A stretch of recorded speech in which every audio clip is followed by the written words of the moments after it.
Come the Anglo invaders to the United States, for example, they stole the land. From the very beginning, they began to massacre the native inhabitants. From the very beginning, they began to cheat the native inhabitants. Some people say, oh, well, they bought Long Island for $34 or whatever ridiculous thing. No, they bought it. They didn't buy it. The Indians did not speak the language, their language. So first of all, there was a language barrier. And even when it was translated, so much was lost in translation. The Indians never understood that these foreigners, that these white foreigners, Europeans, were going to steal the land forever and not let the Indians return to that land. They understood it to be that they were asking for the right to fish, they're asking for the right to farm on this land. And in exchange, we give you a gift. This is a natural thing in the Indian world. This is a natural thing in people that are indigenous, that have Indian blood, even to this day. You give them a gift, they give you a gift. This is very common. This is a common part of culture. I learned that in my 30 years living in Mexico. You know, most Mexicans are indigenous or are indigenous blooded. And to this day, they have the part of their culture is that you give to them, they give to you. Or they give to you, then they expect you to give to them. It can be an exchange of labor, it can be a gift, whatever. That's not at all true in the Anglo world. But this is built into their culture, to their minds from 20,000 years ago.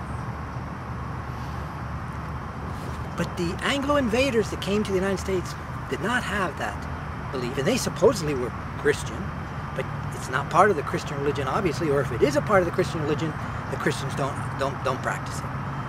You know, everything that I see in the Bible is wonderful, but I don't see the Christians following what it says in the Bible.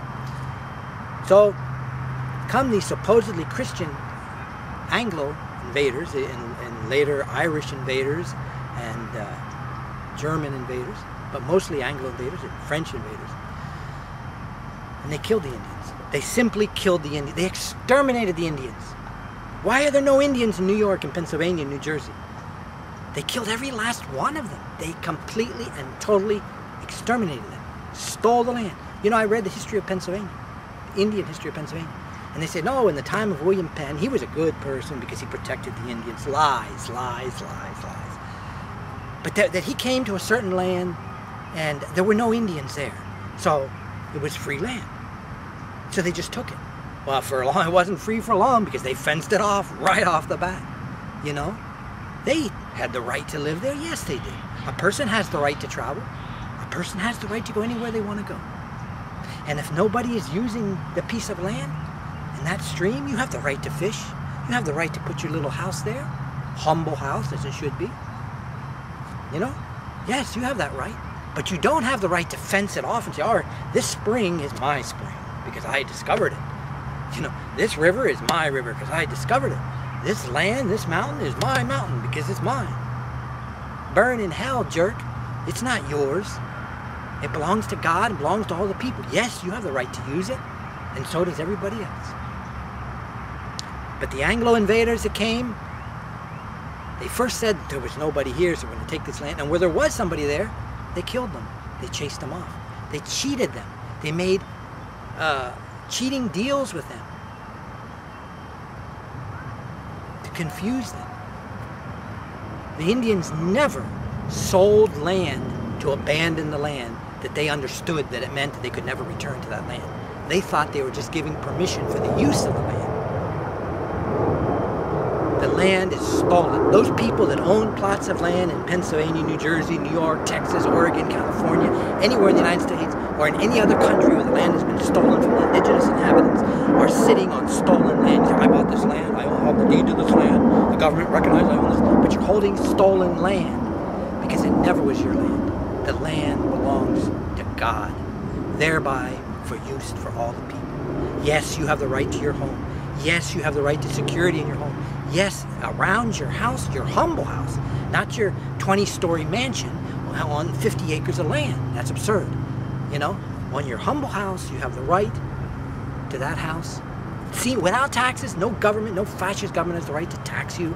That you can live there forever.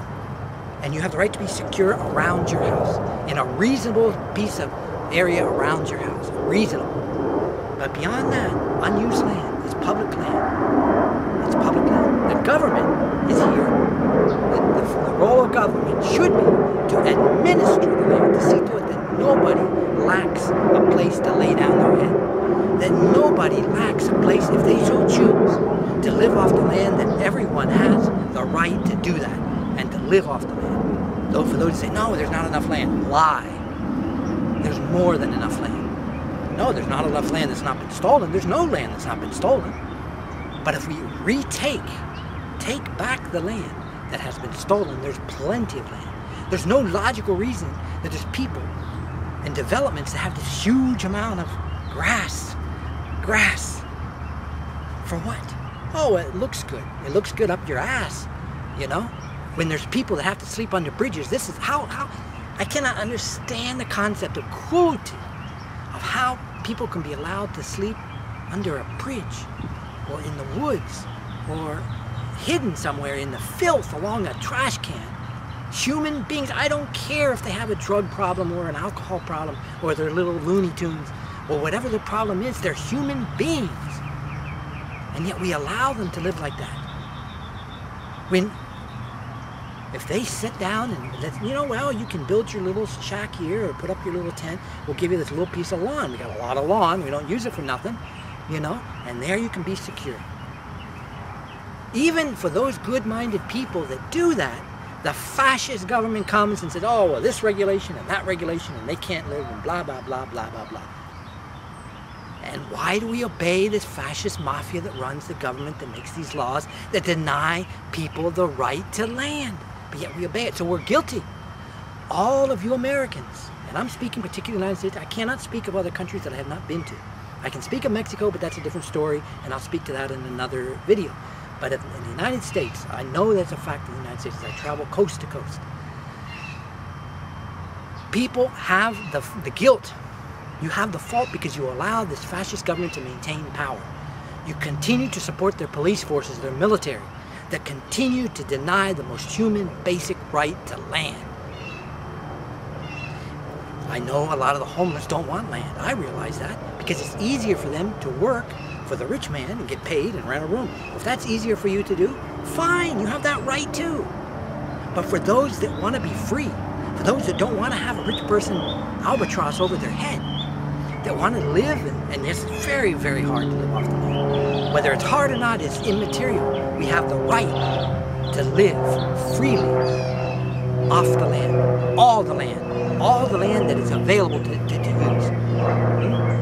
We have that right to the use of the land, not to conquer the land, not to fence off the land, not to buy and sell the land, but to use the land for our basic human use, not to make a profit off the land, just for our basic sustenance use.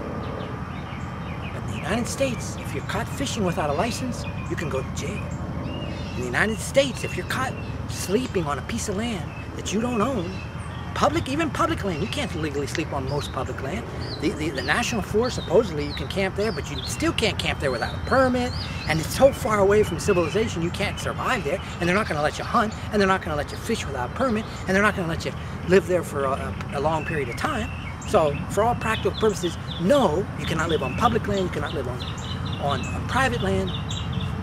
You're denied the right to land in the United States. For that reason and no other reason, this country should be brought to a halt. If you Americans are truly people of God, which you're not, but if you were truly people of God, and truly had love in your hearts, and truly believed in what you need to believe if you want to have an afterlife, because you're not going to have an afterlife if you believe in the devil. You're not going to have an afterlife if you accept the theft of the land, the theft of freedom, the denial of freedom of human beings in this country, that you have the power, united, to overturn and to bring back the right to land and freedom. But if you don't do that, you cannot expect to have an afterlife, because you have that responsibility. You're not here just for your own good or your own family's good. No, you're here for everybody's good. I'm here for everybody's good. We're all here for the good of everybody, not just for their personal, selfish good. Oh, I just care about me and my family. To hell with the rest of the world. Well, to hell with you. Because when you die, that's what God's going to say. To hell with you, babe. Because you didn't care. All you cared about was your personal comfort, your personal wealth. A little long-winded. That's all I'll talk about now because I'm tired. That's the right to land. God bless. I am Rishayan.